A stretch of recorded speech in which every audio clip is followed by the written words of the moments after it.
Can you see by the dawn's early light what so proudly we hailed at the twilight's last gleaming, whose broad stripes and bright stars through the perilous fights, oh, the ramparts we watched were so gallantly streaming, and the rockets trembling, the bombs bursting in air, gave proof through the night that our flag was still there.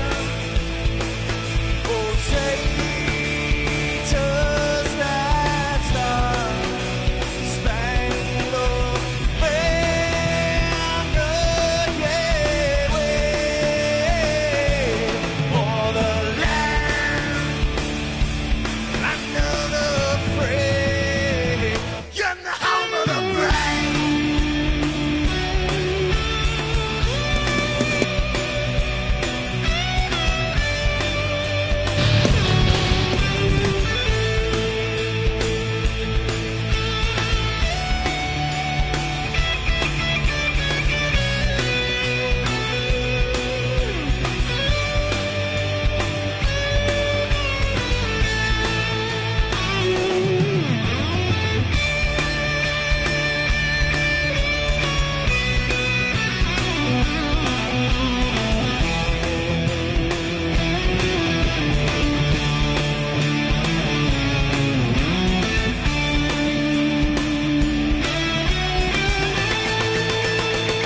Because we are the brave.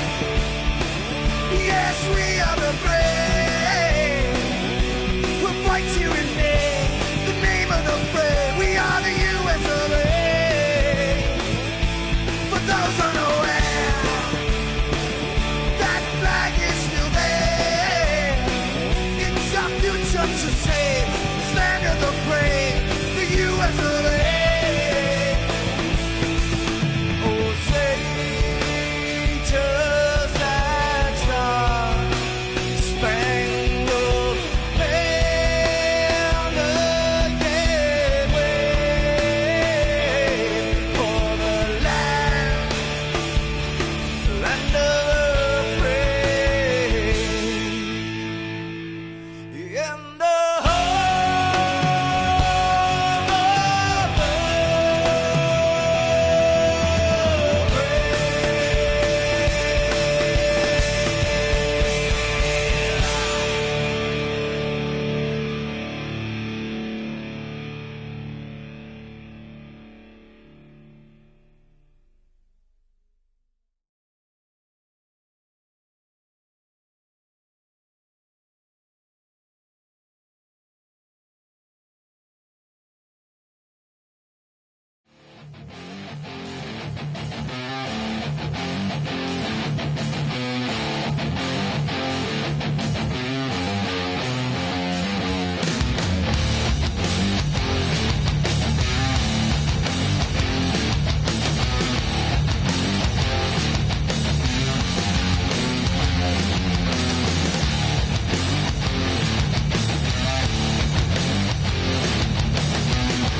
Welcome race fans to the Domino's TYJ Racing Premier Xfinity Serve Pro 200 live on All Pro Broadcasting here from Kentucky Motor Speedway.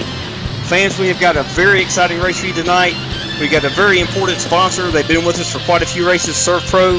They got the fastest response time to any kind of disaster you're ever going to have in your home. I'll give you a lot more details on Serve Pro later tonight. And I'm super excited to welcome in the booth tonight a couple of guys I've known for just a short amount of time, but they come highly respected and highly praised and recommended. We've got Ashton Crowder joining me in the booth tonight. How you doing tonight, Ashton? I think he may be away from the mic there, Robert. This is everybody. Yeah, go ahead, Ashton. How you doing tonight? Sorry, I have my mic muted, but yeah, I'm excited for this race. Should be a good one with the old track surface of Kentucky. It's going to be exciting to see how the tires are going to wear out over the long run. Yeah, thank you. No problem, Ashton. And also we have Tanner Talrico. He is a driver in our Top Shelf Series. He's had a lot of good runs. He's also helping out in the booth tonight. How you doing tonight, Tanner? I'm doing pretty well. Hope everybody else out there is doing pretty well, too. Yes, sir. Thank you so much. We're going to go over all the details, fans, of how you can win the free large 3-topping Domino's pizza in just a minute.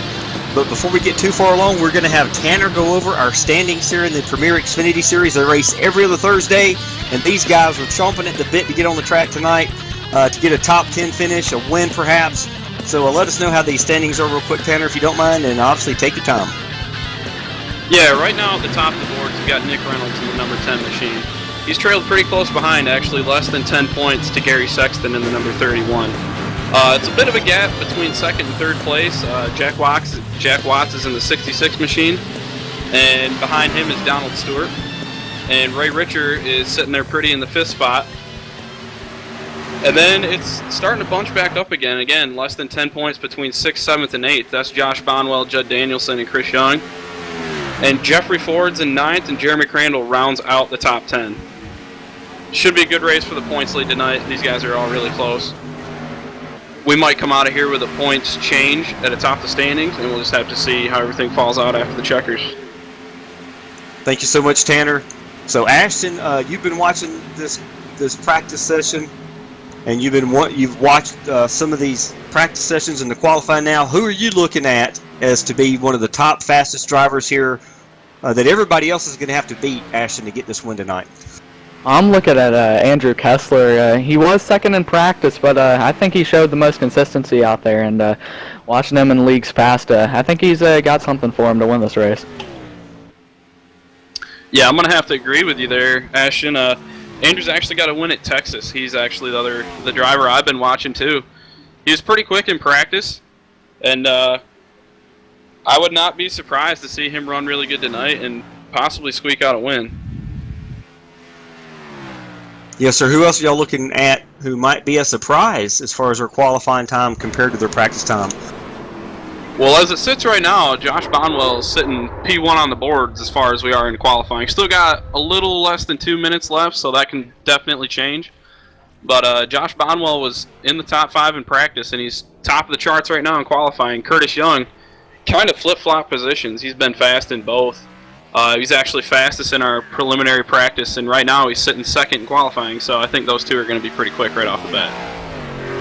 Well, Tanner, I'm looking at Shane Parrish right now. He only was 11th in practice, but he put up a time right now of a 30.35 to put himself a P3 so far on the board. He may have something for him if he can save those tires. Yeah, I believe we're getting ready to have one of our sponsored races drivers coming up into the booth. I believe. We're trying to get a hold of the number 81 machine.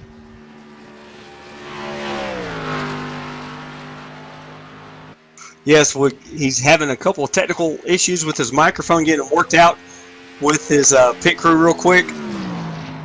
In the meantime, since we're almost out of time here, we're gonna bring up the guy who's got the pole so far and see what he thinks is going to happen this race and what he thinks his chances are as far as getting a win. Hold on 1 second. Actually, we do have Shane Parrish. Just a minute. Shane Parrish, this is Robert, Ashton, and Tanner. Real quick, how was your qualifying laps? How does your car feel? And what do you think your chances are of winning this race? And tell us just something real quick about Serve Pro. Well, chances for winning the race, there's a lot of great drivers out there, and a lot of great talent. So I don't know if I'll be able to get up there to the front tire. We're going to give it a try. Qualified, I kind of hit the wall coming off the 2, so I didn't do so well there. But we'll get through the pack. Just go slowly here. We'll save our tires, trying new driving style tonight, and different things that I'm trying to make myself better for down the road. And Serpro, we're the premier water removal and fire restoration company in the country, your fastest response to any disaster. If you ever have any type of need for water removal out of your home, storm damage, fire, smoke, mold, call 1-800-SERPRO. We'll get you all taken care of. Appreciate that, Shane. You got a question for him, Tanner? Go ahead. Nope, I do not. Sorry. No problem. Yeah, if you guys want to go through the starting lineup here, we'll get ready to get this race started. Yep, so it looks like Josh Bonwell is going to hang on to the pole in that number 56 machine with a time just under 30 seconds with a 29.95. Outside of him, it's going to be Curtis Young in the 94 car. We knew he was quick in practice, actually topped the boards in practice. Behind him, the guy we just talked to, Shane Parrish in the number 81 is going to be starting third. Outside of row number 2, David Wright in the number 42 machine, and rounding out the top 5 is going to be Judd Danielson in the number 85. And starting 6th is going to be William Moore in the number 58. He put a 30.05 up. Then outside of him is going to be Eric Stanford in that number P7 position. The number 24, that's going to be Jeff Martin, the number 15 machine, starting P8.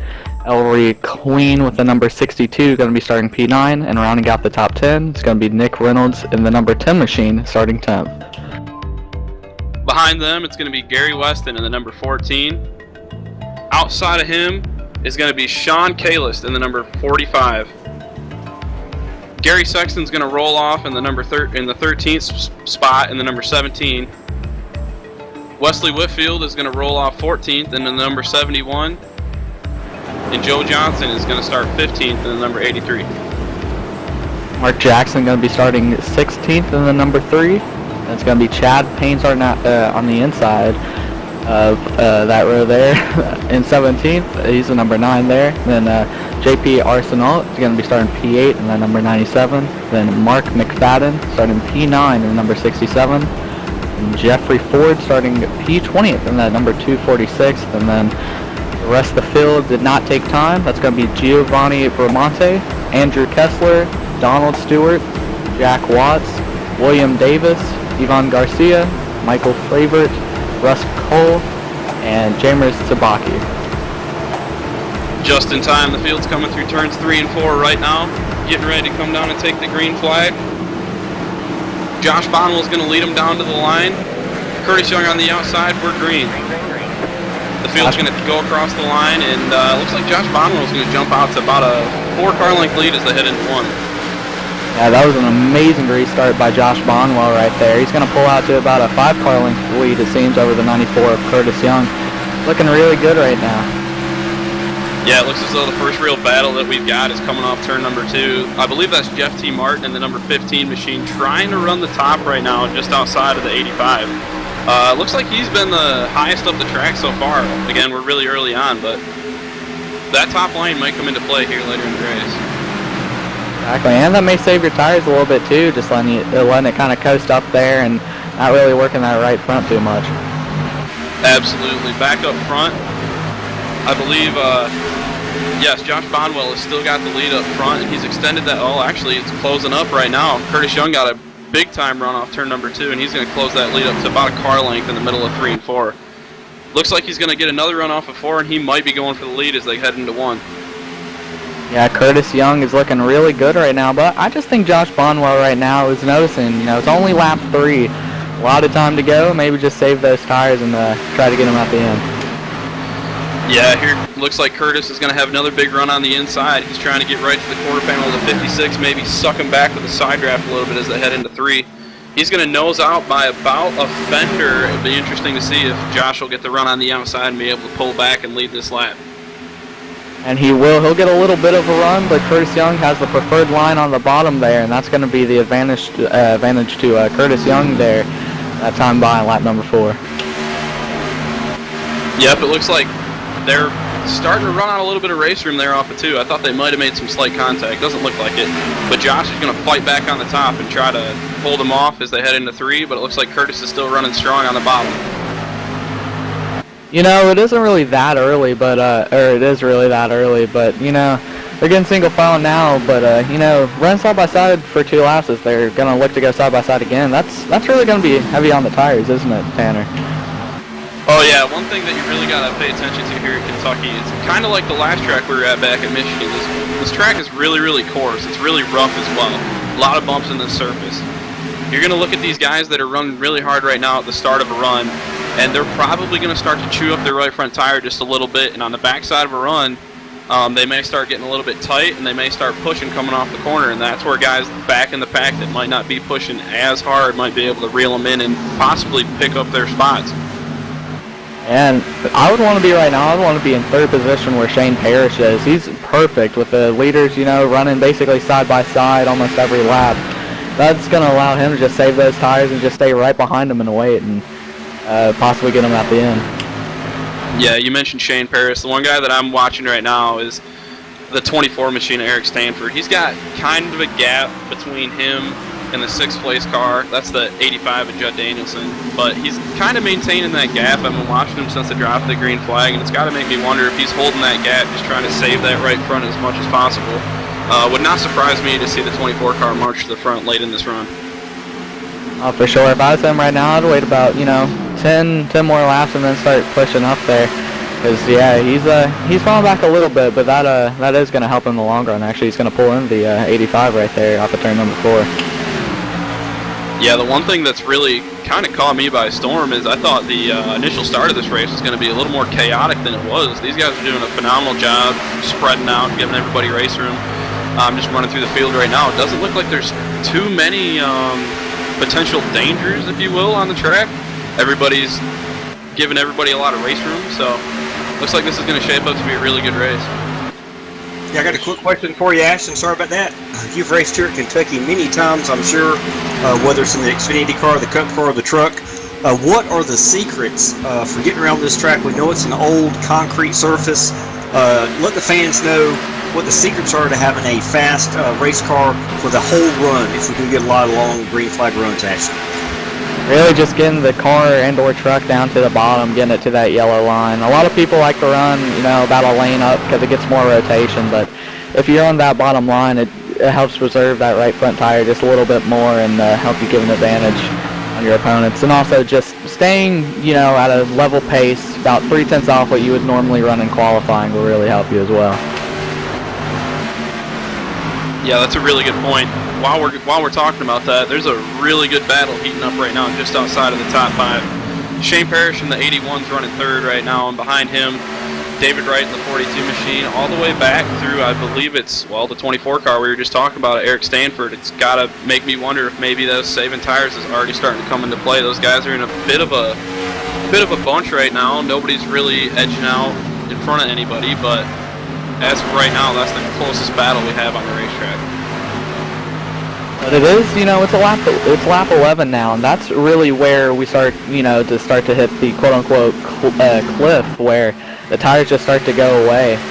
And that's really going to show for the people that are back there just kind of riding. They're going to start to come alive here in the next 3 or 4 laps and start going to the front. Yeah, we see right now William E. Moore in the 58 machine. He's kind of peeking his nose at the outside of the 42, getting into 1. Actually, he's going to close right up. Oh, he's going to get into the back of the 42. The 42 sideways in the middle of 1 and 2. What a beautiful save. What a save by the 42 of David Wright. I'm sure William Moore is apologizing as much as he can over the radio right now. But what a save by the 42 machine. Holy cow, I did not think he was going to be able to hold on to that one. Yeah, that was some of the best piece of driving I've seen in a long time here at Kentucky. That wasn't something I was expecting to pull off. He was going to pull off there, but yeah, that was a heck of a save right there. Yeah, you hear guys talk about it all the time in the real-life NASCAR broadcast. When something like that happens, you hear guys say that was a big moment inside the race car, and that right there, I'm sure, was a huge moment inside the race car. Back up front, though, Curtis Young kind of running away with this one. He stretched his lead right now out to, it looks like about 10 car lengths over Josh Bonwell. and then it's about another 15 car lengths back to Shane Parrish. So for the most part, the top three are pretty spread out. It looks like they're kind of in a league of their own at this point. All the way back through the top 10 is pretty spread out, come to think of it. Yeah, but Curtis Young, he has the clean air, and that's just going to allow him to get more rotation than everybody else behind him. So him having that, I believe, is a 0.6 of a second lead up the line. We'll see what it is this time, but him having that much clean air is really going to be beneficial in the long run. Yeah, guys, real quick, sorry about that, Tanner. I'm going to jump in here from time to time. We do what I like to call Domino's driver profiles. We try to do those under green flag conditions. We talked about Eric Stanford earlier. He is driving that ES Billiards Mustang GT, esbilliards.com, excuse me, billiard supplies, and more. Real quick, Eric is from Glenfield, New York. His team and sponsor are ES Billiards and Pepsi. Sometimes you'll see him in the Pepsi machine. He wants to give special thanks to Domino's TYJ Racing, all the members that have helped him along the way, and he's been one of the drivers who's been running in the top 10 for many, many weeks now, and that is Eric Stanford from Glenfield, New York, guys. Yeah, and Eric, he's really been holding his own. I actually raced against him at the Top Shelf Series race at Michigan last week, and he was really competing with all the front runners in the Top Shelf Series, so we know he's got it in him. It'll be interesting to see if he can get up to the front before this thing is over. Yeah, he's in a pretty good position right now. He's running P6, and he ran a 31-1 that time, so he's definitely not far off at all. So definitely see in the next couple laps, see if he can start reeling in the top 5 and maybe get up there towards the lead. Yeah, and right now we got another battle heating up just inside the top 10. I believe that's the 98 machine of Andrew Kessler, just stuck it to the inside of Nick Reynolds in the 10 going into turn 3. Nick's going to try to battle back on the outside. Don't believe he's going to be able to get to his quarter panel and suck him back. Actually, he does. He's got a pretty big run headed into turn 1. Not sure the outside's going to work. Just as I say that, he backs out of it. But, man, we almost had ourselves a big incident getting into turn 3 right there with the 98 machine in the 10. We did. Yeah, Nick. Go ahead, sorry about that. Okay, but Andrew Kessler, he started, I believe, 22nd. Did not take a qualifying time, even though he was second fastest in practice. So he's working his way up there, and we'll have to see next run when he gets some new tires what he can do. Just as you say that, just ahead of them, David Wright in the 42 machine peeks to the inside of the 15 to Jeff T. Martin. Jeff's going to fire back on the outside, going to try to sweep back around the outside, headed down the backstretch. Looks like he's probably going to be able to clear him headed into 3, but another good battle heating up for the 7th and 8th position right now. Yeah, David Wright right there. He has probably some flat-spotted tires from where he had to save that car down turn number 2, so that's kind of limiting what he can do right now, I'd say. But he's holding his own right now down on the bottom. Yeah, for as sideways as he got down there, not junking that car and still managing to hang on to a top 10 position. What a wheelman. I mean, that car was 45 degrees sideways in turn 1 and 2, and I still can't believe that he was able to hang on to it. And right now he's battling for the 8th position to the inside of Jeff coming off the 4. Yes, sir. He's giving them plenty of room, and David Wright is driving that Triad Computer Works Chevy Camaro. He is definitely a wheelman. I know he's got many, many wins in a lot of different leagues before he came here to Domino's TYJ Racing. He has yet to have his first win here. The competition is very steep, as you guys know, Tanner, and all 4 of our divisions, the Identifier Trucks, the Premier Xfinity, Top Shelf Cup, and our newest series, the Renegade Dirt Series. But David is definitely looking for that first win across the banner of the windshield. He's got Domino's TYJ Racing, and that reminds me, fans, this is how you're going to get the chance to win that free Domino's pizza. It's real simple, fans. I'll try to give this out a few times before halfway, which is lap 67. All you have to do, fans, is to text me personally at 919-883-7497. Or if you're watching on a device at home, you can comment in the live chat. I picked this driver to win the race. You've got plenty of time to get your pick in before lap 67. The first fan who accurately predicts the winner of this race will win a free large 3-topping Domino's pizza, carry out only. We do not bring them to your house in the Xfinity car. or the truck, the Infiniter truck, or the Top Shelf Cup car, you got to go pick it up at the store. But it's any Domino's store in the United States of America. Ashton and Tanner, we've given away 28 of these pizzas this year so far, and we are hoping to have 28 more winners as the year goes on. We love doing this. We're very thankful that Domino's is part of our main sponsor, as a matter of fact. So, guys, how's it looking up front? It's looking pretty good right now. Curtis Young is holding his lead right now over Josh Bonwell. Hasn't changed that much. Josh has been able to hold pretty steady. He's closed it down a couple laps, but it just seems like he can't really get within a half a second. And it's still, from Josh on back to third place, Shane Parrish is still holding into third. Now, Tanner, I got a question for you here. If you're Curtis Young right now, would you still be saving tires here, or would you be going full out until the end of the run? If I'm in Curtis's position right now, I myself, I'm going to start really picking it up. This is kind of getting to the point where the tires are getting to their clip. Even if you're saving, everybody's going to eventually get to the same spot. And I think here on lap 25 in this run, they got to be getting close. So right now, I'm going as hard as I can, trying to burn up what I've got left before we have to come in for some green flag stops. And he's actually going to pull out that lead, I believe, to a second there. I think that was like 3/10 that lap. So Curtis Young looks like he has the fresher tires right now, and we'll see how much of a lead he can pull out at the pits before his pit stop. Wow, yeah, he did. He stretched that one out big time on him that time coming back to the line. Curtis Young in the 94, looking strong tonight. New colors for him too. I don't really recognize that car too much from what he's used to driving. It looks like he's driving the Go Fast. I want to say that's Go Fast Sport Chevrolet Camaro. It's co-sponsored by Domino's TYJ Racing. That's a new ride. I'm not used to seeing Curtis in a Chevy. Usually he's in a Ford. Yeah, he is in that Go Fast energy drink sponsored car. It is a Chevy, and he wanted everybody to know that his sister did the paint work on this car early this morning. She had it in the paint booth. She had it drying all day long under the heat lamps, and he got it out on the track late this afternoon. And that is a beautiful paint job on the 94 Curtis Young. He's having a great run tonight. Yeah, that he is. It looks like our top five, I may have just heard somebody bring up the term pit stop. So we may be getting ready to close in on green flag pit stops here pretty soon. We're getting pretty late into a run, and tires are falling off. If one of these guys can maybe pull off a short pit and gamble on not having a caution come out, they might be able to make up quite a bit of track position. Yeah, from what I just heard under team communications, these drivers can go around 40, 45 laps if they stretch it. The real question, Ashton and Tanner, is how long do you want to stay out there on old tires? We all know you guys are smart, a lot smarter than I am as far as racing goes. Sometimes getting in early and getting the fresh tires makes a big difference if you think you got a green flag race. What do you guys think? Yeah, I mean, I know Ashton's probably in the same boat as me. Us being drivers, we want to come into the pits as soon as we possibly can, because we want to throw 4 fresh ones on there and go 10 mile an hour faster than everybody else. But our crew chief's on top of the box.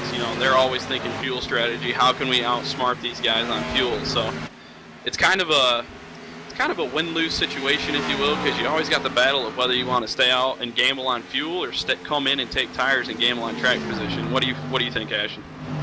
I mean, like you said, as a driver, I want to get tires, but if it's gonna help me to stay out longer, I'll stay out longer. But right now here at Kentucky, with how much the tires are getting eat up by this old track surface, I'll be coming sooner rather than later. Yeah, I just pulled out the trusty calculator. I did the numbers real quick. If they can go 45 laps, gentlemen and fans, they can make it on 2 pit stops tonight, which would be 3 full tanks of fuel. Here we run 75% in these cars, so it'll be interesting to see how many guys come in before lap 45 and which guys try to stay out. We got a lot of really smart drivers with a really smart crew chief. We've had a couple guys make wins this year on fuel mileage, and those are wins that has locked them into the chase. So you cannot say anything negative about a guy winning a race on fuel mileage. If you get a win in Domino's TYJ Racing, it's a huge accomplishment, and some of these guys might do that tonight on fuel mileage. Yeah, just as you say that, Robert, the guy we were talking to before the drop of the green flag, Shane Parrish in the number 81 machine, takes over the second spot from Josh Bonwell. It'll be interesting to see if he can reel in Curtis Young. I think it's a little bit too late right now, Tanner, for Shane Parrish to reel the leader in, but he's definitely going to get a lot closer to him, I feel, before this run is done. Oh yeah, absolutely. You can see it right there in the middle, turns 3 and 4. When Shane puts the power down, he can just pull on Bonwell through 3 and 4. So that car still got a lot of rear bite to it, and it must not be pushing off the corner too bad. Maybe Shane was able to separate himself out from the rest of the guys in the top 5 there early on and just kind of sit in third place and save and make the most of the back end of this run. Yeah, like I said earlier, when you're in third place, you can kind of just sit there and just let the leaders do their things and just save back there, and that's exactly what Shane did. He's already going to pull the leader in, I believe, by 2/10 this time by, so yeah, he did what I thought he was going to do, and that's save his stuff for the end. Yep, and it looks like the leaders are starting to slowly work their way around some lap traffic. A couple cars with damage going to the high side, letting these guys go. That's a great driver courtesy thing. We applaud them for that. But just as we say that, Josh Bonwell really sends it into turn 1 right there and gets right back to the bumper. Shane. Yeah, Curtis Young going to get around the 072 right now of Ivan Garcia come to lap 35 right here. Lead's going to stay about the same, Shane Paris there, about a second and a 10th there, but Curtis Young still looking fast out front. Yeah, and in the midst of all this, where's our points leader at? Nick Reynolds is sitting right now in the 14th position, just behind, I believe that's Joe Johnson in the number 83. Yep, that is. Caution's out on the speedway. Caution's out. Yes, fans, give us just a couple of seconds. We will pull up this replay real quick and see exactly who was involved in that. But it's going to be a very timely caution for guys who are needing new tires, and we'll find out exactly who was involved. What you guys see? It looks as though Shane Parrish, we were just talking about him, got into the back a little bit of the 072 machine. Maybe there's a bit of a spotter error there, or they just came together and neither of them realized how close they were. But Shane Parrish looks like maybe got into the 072 just a little bit. They made contact. Not a lot of damage that I can see. What can you see, Ashton? A little bit of right front damage to Shane Parrish, but I think he's going to be able to get that fixed in pit road and be just fine. But yeah, on the back straightaway there, just looked like the 81 came up, 071, or what was that? The 072, sorry, came down, just made contact with each other. Really, nothing they could really do any different there. Just looked like just some driver error, but. Yes, sir, and fans and Ashton and Tanner, so we have gone 35 laps. We're going to get the pit stop summary to you in just a minute. At this point, we're going to take our first real quick commercial break. You are watching the Serve Pro 200 live on All Pro Broadcasting. Fans, make sure you click the subscribe button. That way you get the alert for all the races we have Wednesday night, Thursday night, and Sunday nights at 8:50 p.m. Eastern. That way you get every opportunity to win the free pizza. Fans, we'll be right back in just a minute.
When you're ready, Serve Pro, how can we help? help gets there faster.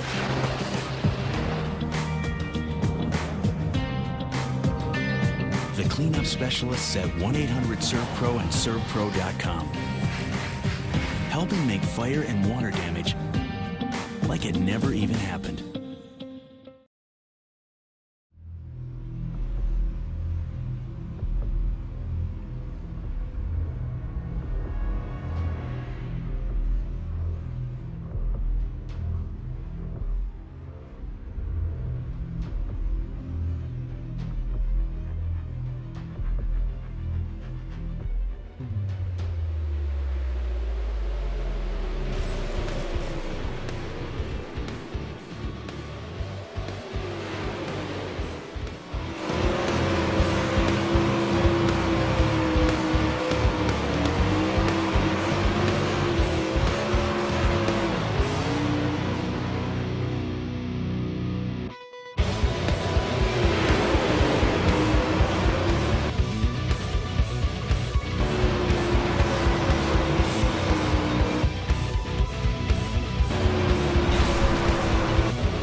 caution here. Still working yellow flag here at Kentucky Motor Speedway. But the good news is the drivers got 1 degree. We're getting ready to go back racing this time by. Yeah, what did you see the reaction on pit stops as far as any big changes in the lead? I believe everybody stayed the same, and everybody took 4 tires, which is personally the option I would have gone with. I would have gone with those 4 good years. Yeah, absolutely. Quite honestly, if these guys would have came down pit road that deep into a run, I believe we were working like lap 35 of that run and only came down and took 2 tires or no tires. It'd be really interesting to see if they'd be able to hang on to that car through turns 1 and 2, because courses this track is, they'd probably get pretty sideways. Oh, for sure. Here we go, though. We're coming back to green up front. We got Curtis Young going to lead him to green. Outside of him, Josh Bonwell. William E. Moore is going to restart 3rd. Andrew Kessler 4th. And Eric Stanford is going to round out the top 5. Looks like Curtis Young is going to jump out to about a 3 to 4 car length lead as they head into turn 1. Side by side for 2nd between William E. Moore and Josh Bonwell. Curtis Young going to pull out about a 4/10 of a second lead. Looking really good right now down the back straightaway. Yep, right now. It looks as though Andrew Kessler is going to slide into that 4th position. Eric Stanford's going to have to deal with 5th. It looks like the most exciting action we have right now is just outside of the top 10 between the 62 machine of Ellery Queen and the 66. Excuse me. The 66 of Jack Watts. Yeah, they're side by side right now. Actually, the 66 is gonna, of Jack Watts is gonna be able to pull out in front of the 62. But, back up to the lead, 0.5 of a second right now for Curtis Young. He's flat selling out front. Yeah, Curtis Young is hauling the mail tonight. Nobody can touch him. That guy's in his own zip code. Just about, I believe he might have been going wire to wire so far. I'm pretty sure Curtis Young has led every lap so far in this race. And look at this. He's digging out front right now. It's a just under 0.5 of a second lead. We got a car in the wall back there. That's the number 85 of Judd Danielson. Looks as though he's going to be able to hang on to it. And just as we say that, here comes Andrew Kessler closing in on the back of the 58 machine, William E. Moore. And they're both catching Josh Bonwell in the 56. It looks as though we might have ourselves a 3-car race for 2nd here in the lap or so. Yeah, Andrew Kessler, he started in 22nd position, not taking any qualifying time. He's up to P4 right now. He's definitely somebody to look for later in this race, maybe even right now. Yep, it looks as though Curtis Young, though, back out in his own zip code, just extending that lead lap after lap. Looks like the closest side-by-side racing we have is between Jeremy Crandall and the 73 machine. And down, they actually make contact in turn number 1. We got another car sideways. Big wreck in turn 2. Mark Jackson hard in the wall. We got one in the wall pretty hard. I believe that's Mark Jackson in the 3. Yeah, that was hard contact there at turn number 2. Yes, fans, we'll get that replay pulled up here in just a minute. That was definitely some serious contact. We'll get the replay pulled up to figure out exactly what happened here. Give us just a second or two. Looks like it started with the 246 of Jeffrey Ford. I thought I had that number changed to his 95. My bad. Looks like he got loose kind of on his own. Actually, he was right beside the 73 of Jeremy Crandall. So Jeffrey Ford and Jeremy Crandall both looking for the exact same piece of real estate going into the corner. And that spun the 246 of Jeffrey Ford. He overcorrected, and the 3 was in the wrong place at the wrong time. What'd you see, guys? Yeah, it looks as though Jeffrey Ford just got down to the inside.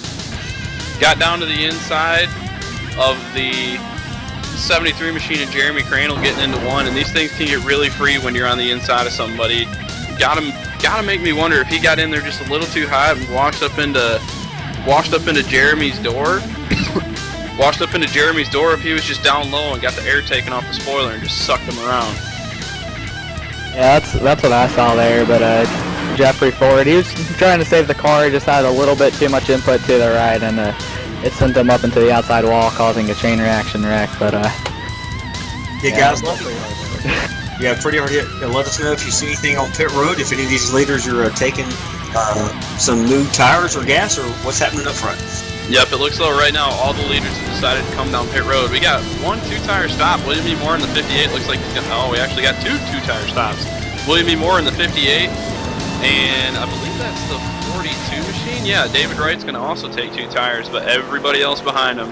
The guy that's been dominating this race, Curtis Young in the 94 is going to take 4. Josh Bonwell is going to take 4. I believe everybody else behind them actually took 4. Yep, looks like everybody else is going to take 4 tires. So we're going to have 2 guys on 2 and the rest of the guys on 4. So it'll be interesting to see if they can fend them off on 2 tires. Yeah, I think that's just over that action. I think it's the first time we've had that kind of pit strategy come up. Actually, let us know in just a second if you think that pit strategy will work or not. I want to take this real quick opportunity to remind the fans one more time of how you can win that free large 3-topping Domino's pizza. Again, we do appreciate all you fans for watching. This is the Serve Pro 200 live on All Pro Broadcasting. Real quick, so you know, Serve Pro has the fastest response time to any disaster you're ever going to have in your home. Serve Pro, they are ready for whatever happens. Serve Pro can make it like it never even happened. You have a tornado come through, a torrential rain, storm, flash flooding. Unfortunately, if you happen to have the outskirts of a hurricane come through, even if you have a pipe bust in the upstairs, a water heater bust, you got flooding in your home, you got fire damage, anything you can imagine, you want to call 1-800-SERVPRO. They will be there fast. They will do a professional job. All the employees at ServPro do an excellent job. They have over 1,800 franchises here in the United States of America. Shane Parrish has the franchise in Grapevine, Texas. Go ahead, Ashley. What do you think about the chances of these guys with 2 tires? Well, I'm seeing right now they're probably going to be about 2-3 times looser than everybody else out there, because I think they went about 3 laps on that run.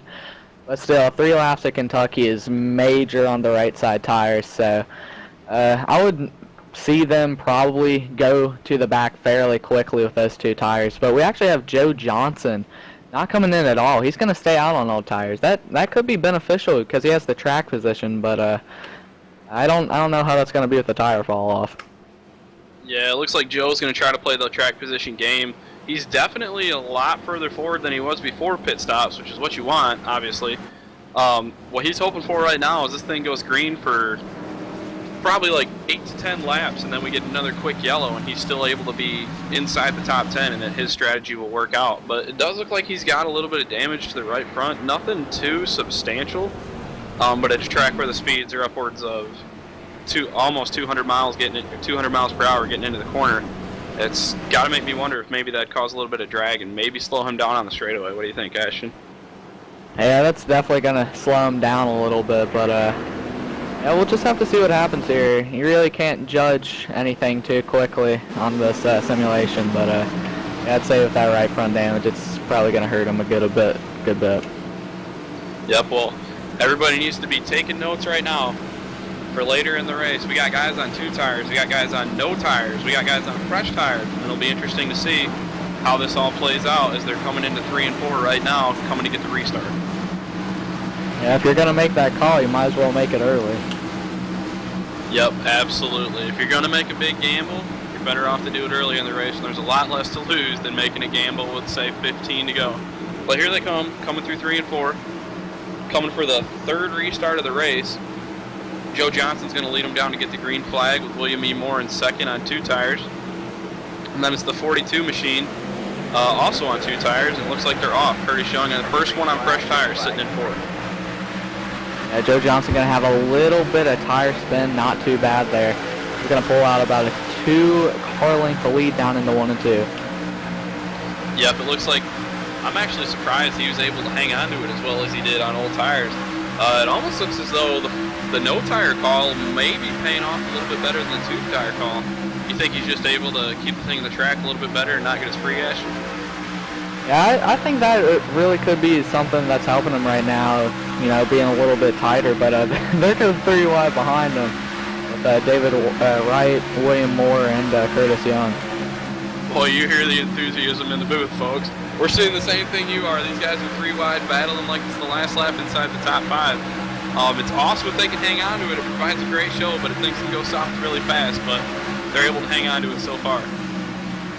Yeah, that zero tire call for Joe Johnson costing him a little bit here.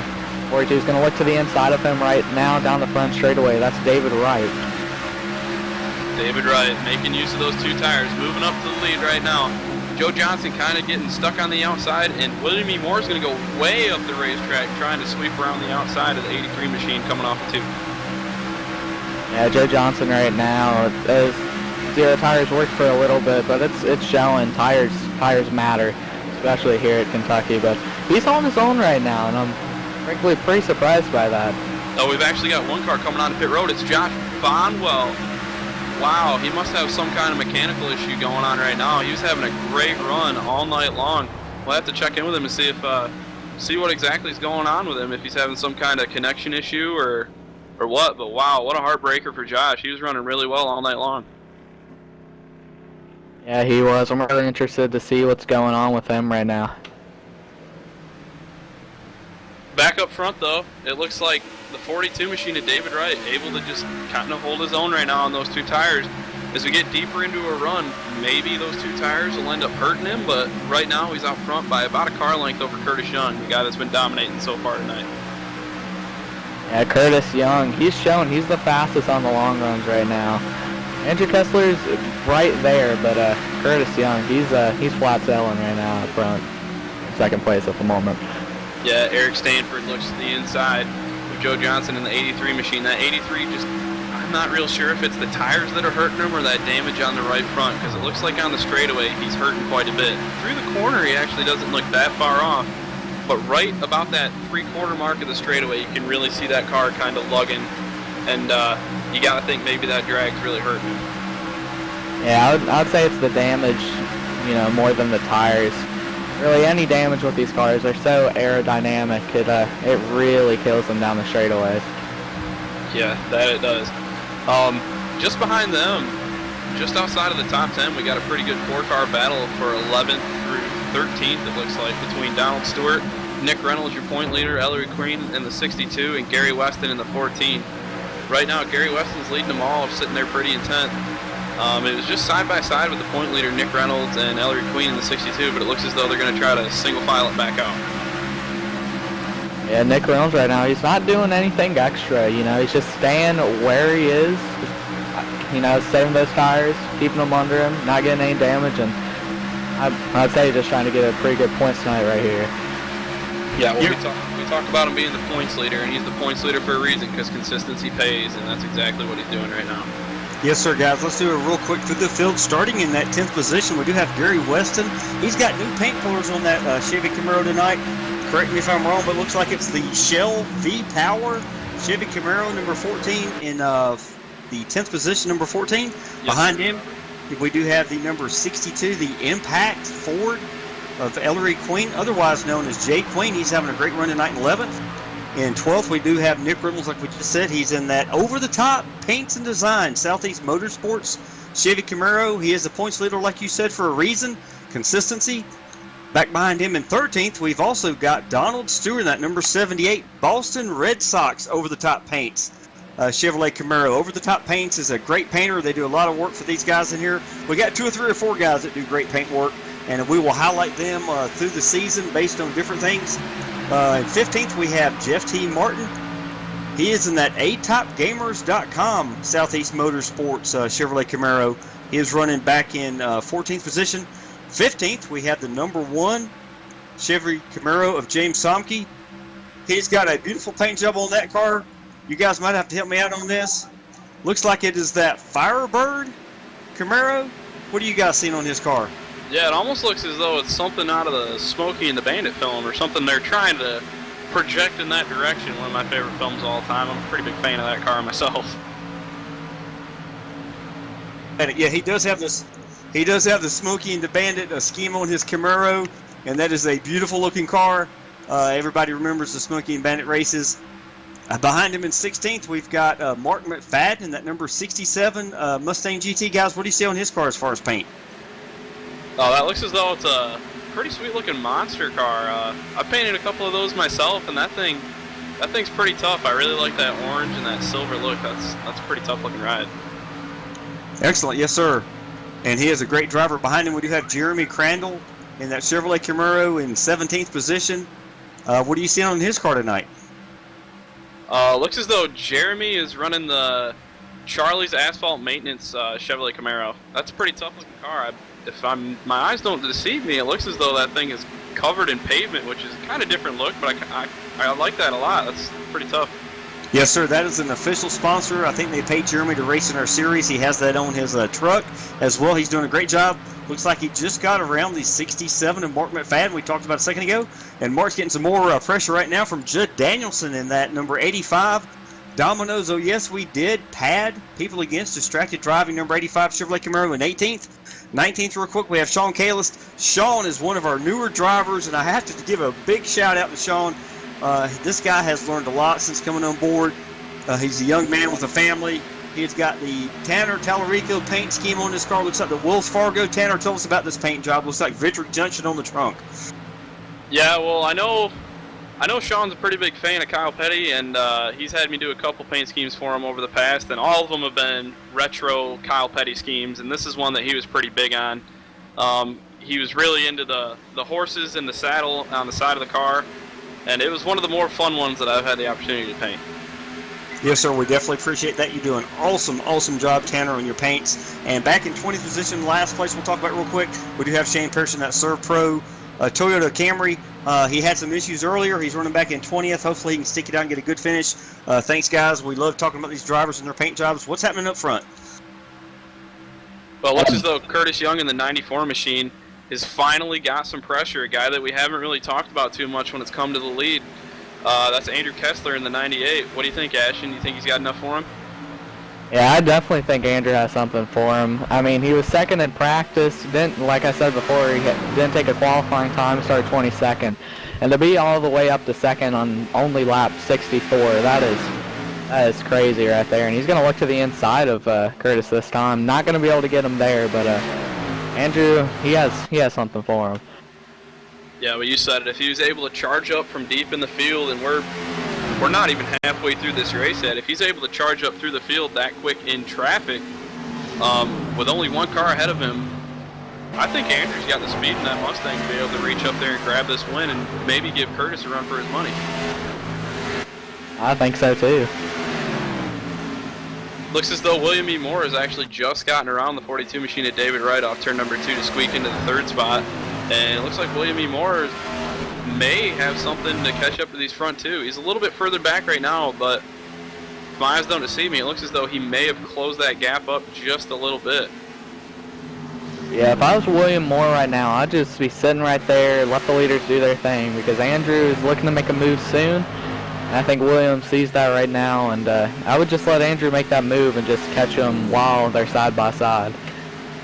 Well, that's the voice of Ashton, the driver, coming out right there. He knows these two guys are... Caution's out on the track, guys.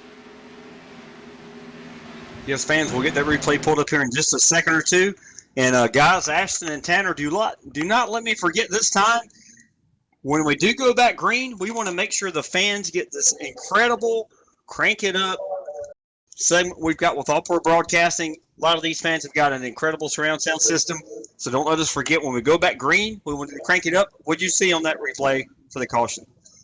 This is actually a pretty important crash. This might come to play at the end of the year. We were just talking about him. The point leader, Nick Reynolds, looks like he got really free underneath the 36 car coming off turn number 2. Just wasn't able to hold on to that thing and locked it down best he could, but he made some pretty significant contact with the inside wall. Yeah, he busted the front end of that car up pretty good. If I was him, I would have tried to, just loop it around, maybe hit it with the left or right rear, but he tried to save that car all he could, just quite didn't get it, and a lot of the time, saving a car is just a lot of luck, but just didn't get it saved there and put the front end to the wall. Yeah. Sad for him. Not to mention at the speeds these guys are running around here, sliding that fast is really hard to slow you down, so walls come up really quick when you're going 150 mile an hour. Oh, definitely. But the leaders are on pit road. Let's see what they do. If I was these drivers right here, I'd be taking 4 tires, no doubt. 4 tires, full tank of fuel. Can't quite get it to the end right now, but I think they may be able to do it in about 1 or 2 more pit stops. Yep, it looks as though Andrew Kessler's out of his box. Who's going to win the race off pit road? Is Andrew Kessler going to be able to maintain the lead as they leave pit road? It looks like he will. I believe everybody's taking 4 tires, race off pit road. Andrew Kessler's going to come out the leader. Curtis Young second. William E. Moore third. David Wright will hold on to fourth. And Gary Sexton moving up to fifth.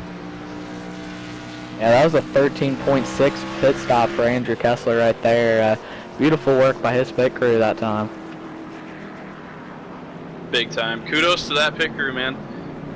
It's just, I've been watching Andrew all night long cut through this field. It's just kind of blown my mind how the kind of speed that he's had, being able to catch up to the leader and really give Curtis a run for his money.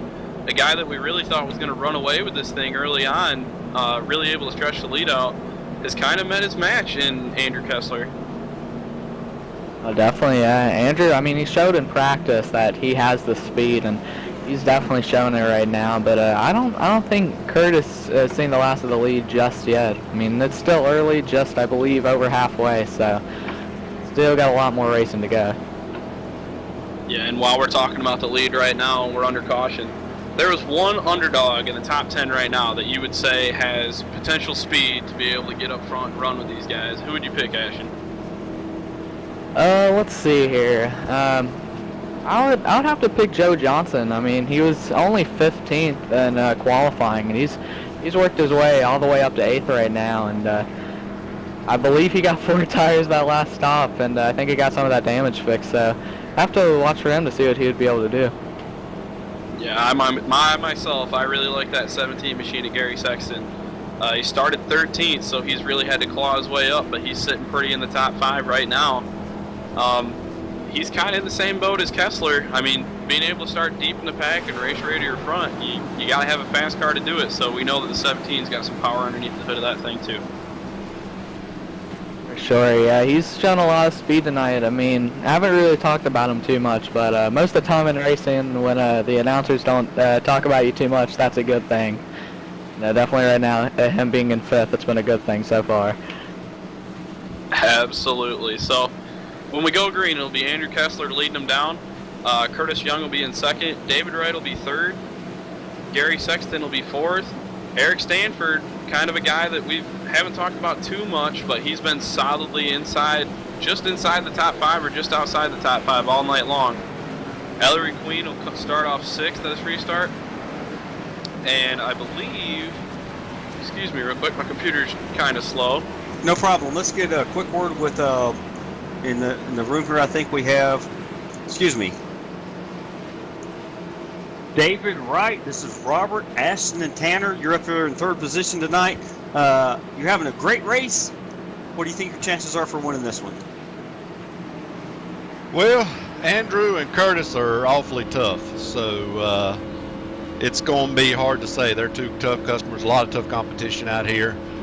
I'm just happy to be running up front and having a good showing tonight. Yes, sir, David. We wish you all the luck, good luck, and have a great one. We'll talk to you hopefully in victory lane or the top 3. 10-4, thank you much. Sorry about that, Tanner. On this restart, fans, we're giving you what we promised you. We got an unbelievable feature called Crank It Up. So me and Tanner and Ashton are going to shut up. We're going to let the loud volume of your surround sound please you with this Crank It Up feature on All Pro Broadcasting. Fans, enjoy the next couple of 3 laps. It's going to be incredible. Green flag.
hopefully we can do it one more time tonight. If not, we'll definitely do it next week. Ashton and Tanner, what are you seeing up front? It looks like we have a new leader. Yeah, it looks as though Kessler in the 98 machine has been able to really flex his muscles right here, closing in on halfway of this race. We talked about Curtis having the upper hand all through the first half. Maybe we're going to have a driver that's going to have hand in the second half. I don't know though, Andrew. He's been good in dirty air, so that means probably going to be good in clean air, which he's showing so far. He has a 4/10 of a second lead on Curtis Young right now, and I think he's going to be able to steady pull away for a little bit, and then maybe when the tires fall off, Curtis will pull back in. But Andrew's definitely showing right now that he's the fastest car on the track, in my opinion. Yeah, appreciate that, guys. Real quick, we're going to do another real quick Domino's driver profile while we have a second. Andrew Kessler is in that 98 Ford. Andrew is from Belchertown, Massachusetts. Always have a problem saying that state. His race team is Aegis Motorsports. His sponsors are Aegis Motorsports, Chef Andy's Lobster Rolls, and Power Tech Power Solutions. What are you seeing on this car tonight, guys? Well, it looks as though he's driving the Aegis Motorsports number 98. Really bright green and black. A lot of contrast there. You can't miss him on the racetrack. And right now he's on the lead, so you can't miss him there either. Yes, sir. Thank you, Tanner. Andrew has been in sim racing for 5 years. He does not have any real-world racing, but he's doing a great job. He would like to give special thanks to his teammates, Dave Washington and Aegis Motorsports. It's good to see him up front. Yeah, it is. Right now, Andrew out front in command of this race. Curtis Young running runner-up in second, and the guy that I was just talking about, Gary Sexton in the 17 machine, just slowly picking them off one at a time, sitting right there in third. Behind them, it looks like it's the 42 machine of David Wright. He's been having a really good race so far tonight. And the guy that's been just kind of lurking right there, right inside to outside the top 5, Eric Stanford, is going to be running in 5th as we speak. Yeah, Eric right now, I mean, he's just stayed consistently right there at the top 5. And if you can stay consistent in the top 5, that will most of the time put you in position to win a race. And he's going to make a move on the 42 right now of David Wright. And he's looking pretty good right now. Yeah, it looks as though he's going to be able to stick the nose of that number 24 machine to the inside of David as they work through 1 and 2. Right down on the yellow line, he's going to be able to clear him coming off at 2. But it looks right now the real race is going on just behind them in the 6th on back to about the 10th position. Joe Johnson, the guy we saw out front on staying out on those old tires, is running right now in 6th. And behind them, we got Jeremy Crandall in the 73, Donald Stewart in the 78, Jeff T. Martin in the 15, and Judd Danielson in that beautiful red, white, and blue Domino's Camaro right now running in the 10th spot. Yes, sir. I was going to say real quick, this is the race right now. These guys are putting on a well of a show. Joe Johnson, like you said, with those old tires. On my screen, he's in that M&M's Toyota Camry. Is that what you guys are seeing? Yes, sir. Red, white, and blue colors. Yes, sir. Jeremy Crandall in that asphalt paving, on that first name. He's moved all the way up to 7th position. Looks like Jeremy started back in 30th. He had one issue earlier, so he's having a great run tonight as well. And then right behind him, we do have, in loving memory of Everett Stewart, Donald Stewart, in that Chevrolet Camaro, the number 78. A real quick shout out to Donald. That is, I'm pretty sure, in memory of his son. We love to see Donald Stewart in all of our races. He's a great driver. And right now, he's getting some serious action on the inside by Jeff T. Martin, who's in that atopgamers.com Call of Duty Black Ops Chevrolet Camaro in the 15. He's going to take over that 8th position, looks like. So these guys have kind of strung out single file now, but just a couple of laps ago, they were side by side. Great racing. Yeah, and as we talk about these guys right now up in the front of the pack, there's some guys a little bit further back than this still putting on a whale of a show. Good racing all over this track. I believe that's William E. Moore in the 58 is working his way back up right now in the middle of turns 3 and 4. Just got underneath the 36 machine.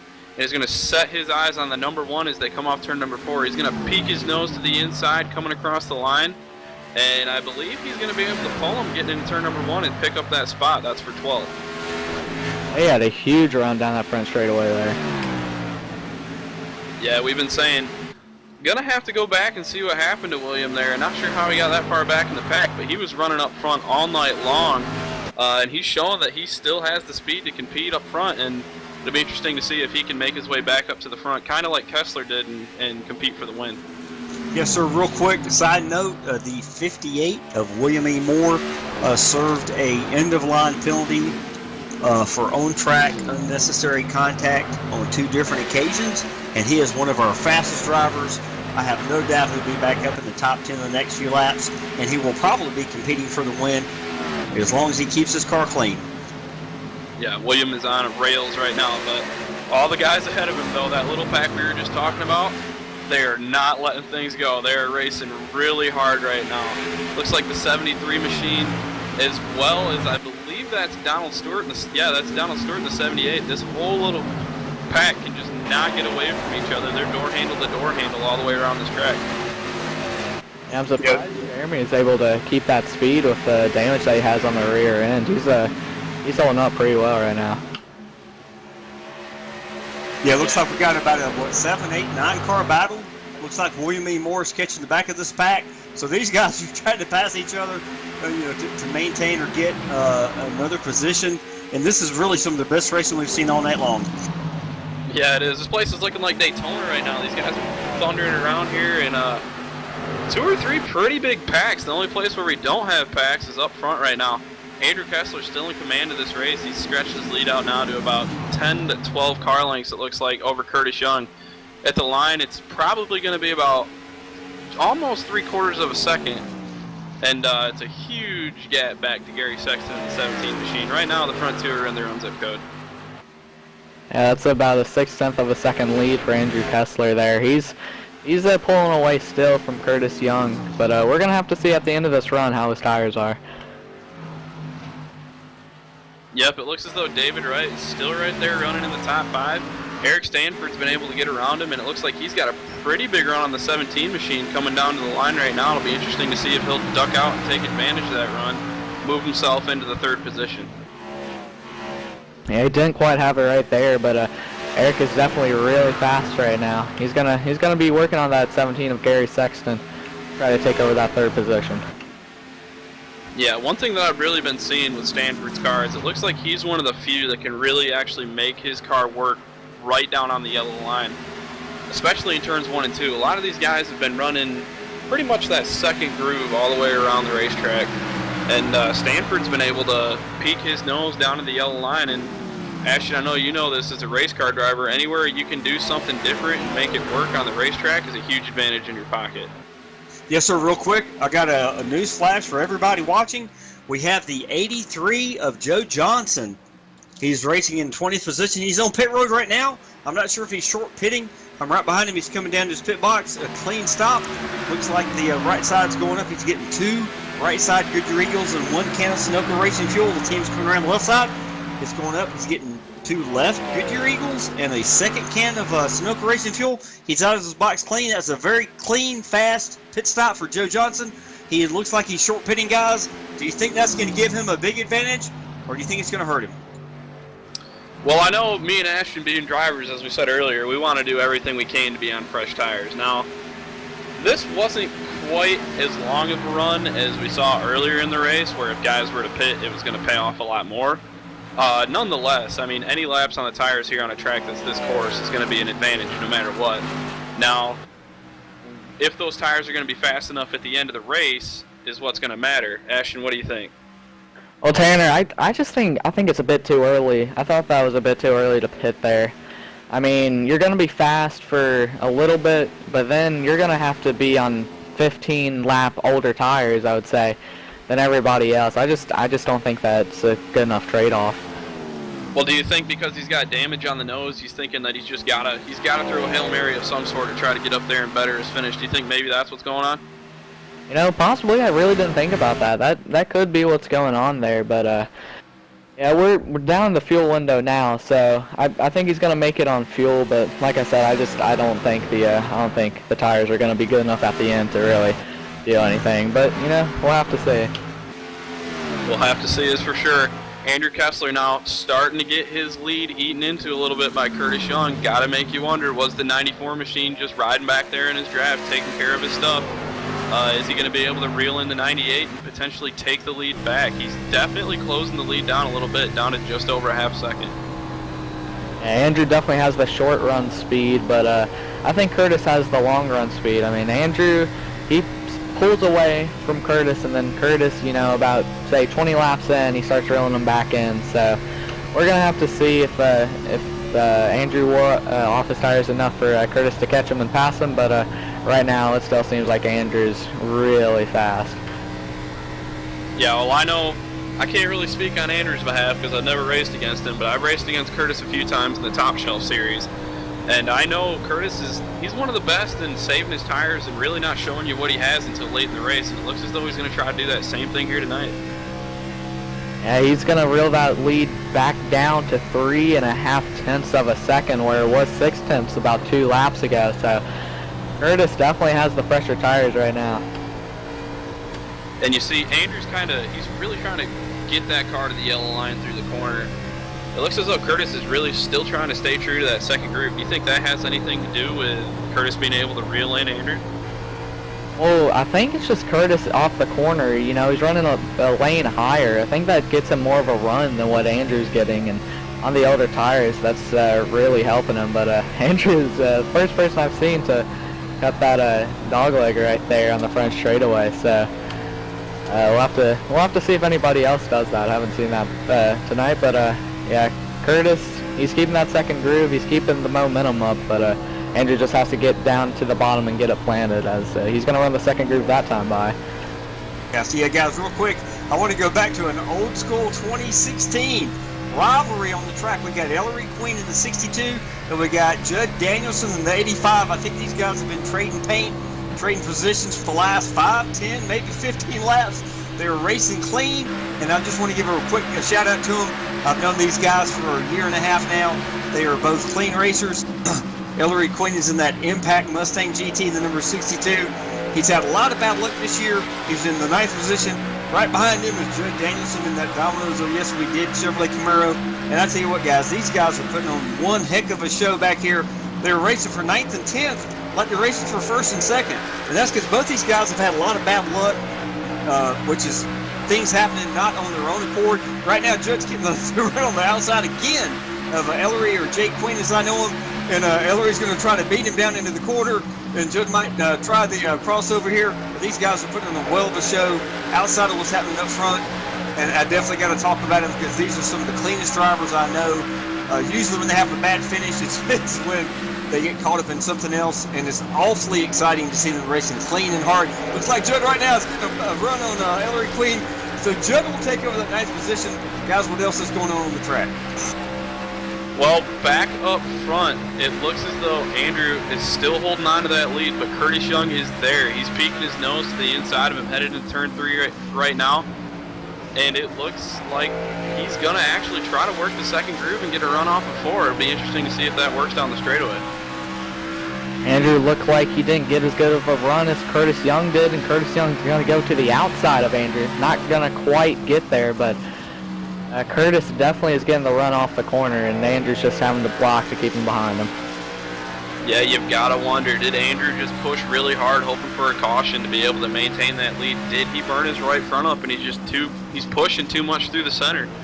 We know he's got to run the bottom to really get that car to turn, and we know to run the bottom, you obviously got to slow down a little bit more, so maybe the handling on that number 98 machine's just slowly been fading this entire run while Curtis has just been back there just waiting.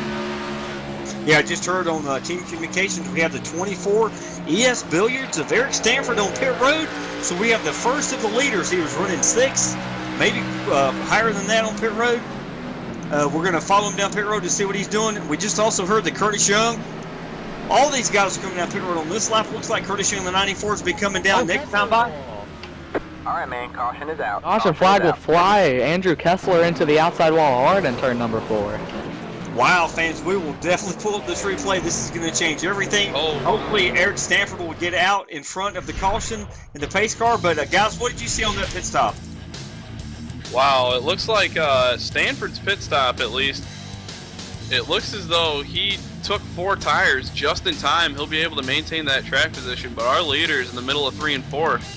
I'm I'm not real sure what happened there. It looks like Curtis just really sucked up to the back of the 98 machine, and looks as though they made some pretty substantial contact in the middle of 3 and 4. 98 got sent up into the outside wall pretty hard.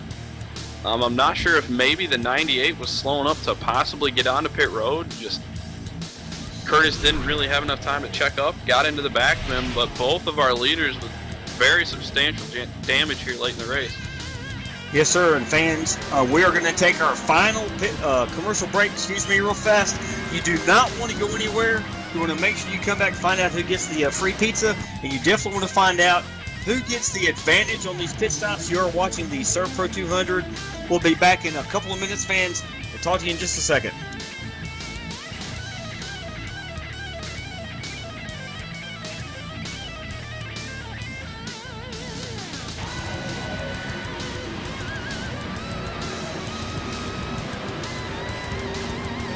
Hey, this is Garrett Smithley driving the number 0 JD Motorsport Chevrolet, and you're watching All Pro Broadcasting.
When you're ready, Serve Pro, how can we help? help gets there faster.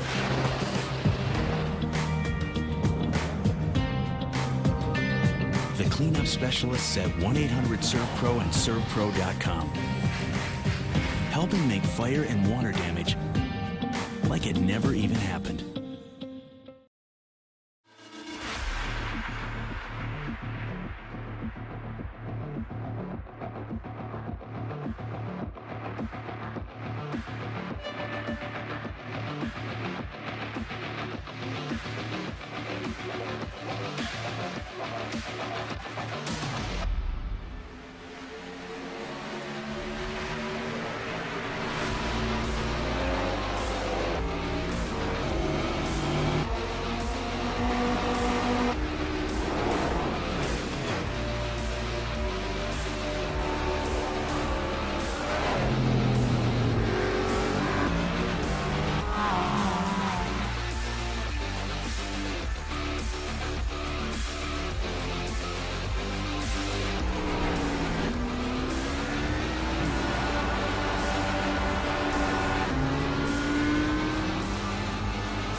And we're back here in Kentucky, guys. And no, you're not watching a different race, just big-time drama here late in this one. Gary Sexton, your new leader. The leader's caught up in a bit of a tangle over in turns 3 and 4 on that round of pit stops. Well, excuse me, trying to come to pit road, it looked like. And Gary Sexton, the man in the right spot, is going to take over the lead and be leading by about 5 car lengths down the backstretch.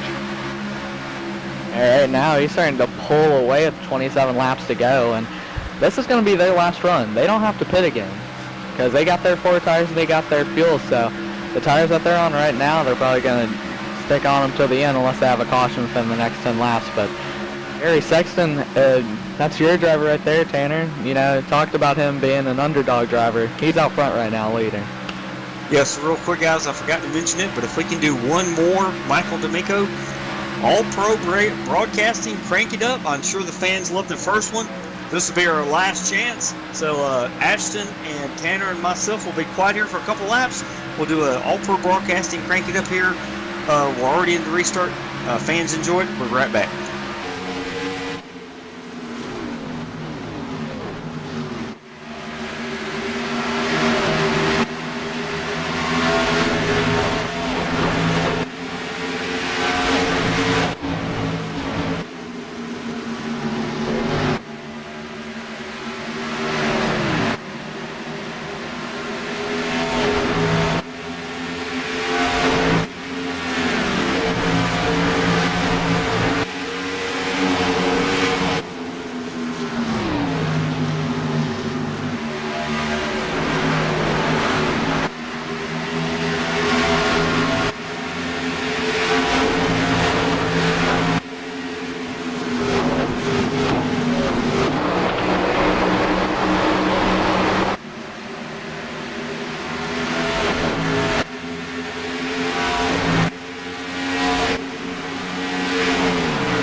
The lead is hitting up in the front, guys. What are you seeing?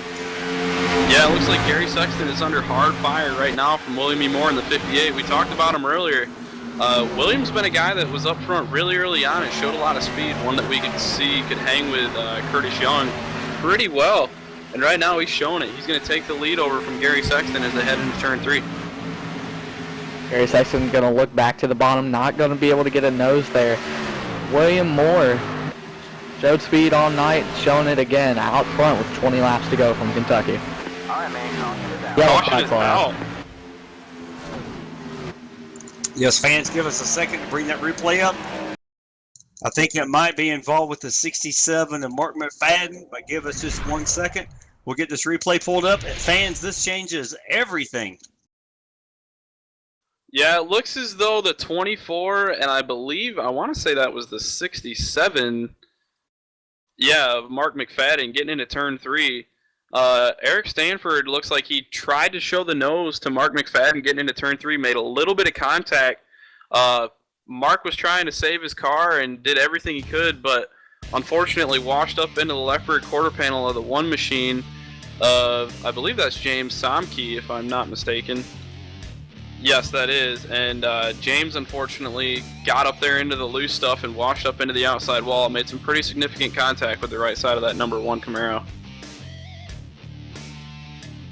Yeah, that's 67 getting to the 1 right there. That's not intentional. That's just the 67 just trying to save his car and just getting unlucky with the 1 being there. Yes, sir. Meanwhile, it looks like we've got a change of pit stop strategy right now up front. Looks like our front few guys stayed out. Your leader, William E. Moore's staying out. Second place Gary Sexton's going to stay out all the way back to, I want to say 4th place is going to stay on the racetrack. 4th place Judd Danielson, really rolling the dice to get up into the top 5, but everybody else, Jack Watts in the 66 machine, Jeff T. Martin in the 15, Josh Bonwell, we saw him with some unfortunate circumstances having to make a pit in the middle of the race under a green flag run. He's coming back to the front, folks. He looks like he's going to be knocking on the door of the top 5 when we go green. Yeah, Tanner, that was the top 4 that stayed out there, and they did about 7 laps. Sorry, and at Kentucky, 7 laps. That's really rough on the tires. Do you think they're still gonna have the speed as everybody else on 4? You know, I don't really know. I mean, I know Williams really fast on fresh tires. You know, maybe him staying out right now is going to be the equalizer between him and everybody else on fresh tires. You know, it's going to be really... Oh, as we see the 42 machine duck down pit road. That's kind of a different way to pit. Maybe he's got a problem of some sort, but the 42 on pit road. But as I was saying, it'll be interesting to see if those guys on fresh tires can now move up and give William a run for his money.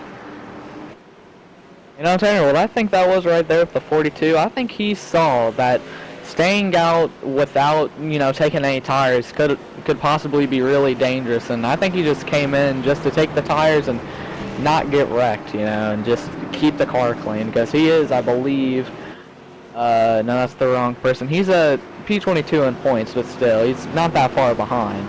So, you know, maybe been looking to the future and saying, you know, maybe it's not so much of a good idea to stay out on old tires and possibly get myself wrecked, you know, just come back in, get 4, and, you know, keep the whole car clean.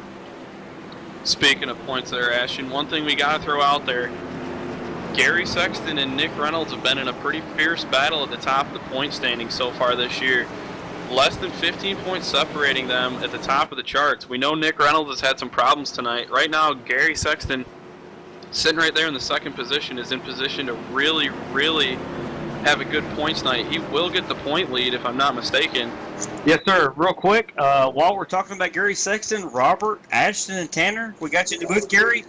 You're doing great second position here. What do you think you got for the win of this race?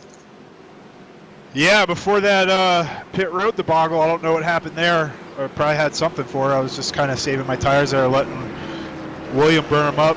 But top 3 now, we got screwed on that, and we're sitting here with old tires. Everybody behind us has fresh ones, but we're fast. We're gonna do our best to hold them off. There's not many laps to go, so I think the best thing for us is a bunch of quick cautions and then maybe like a 10-lap shootout.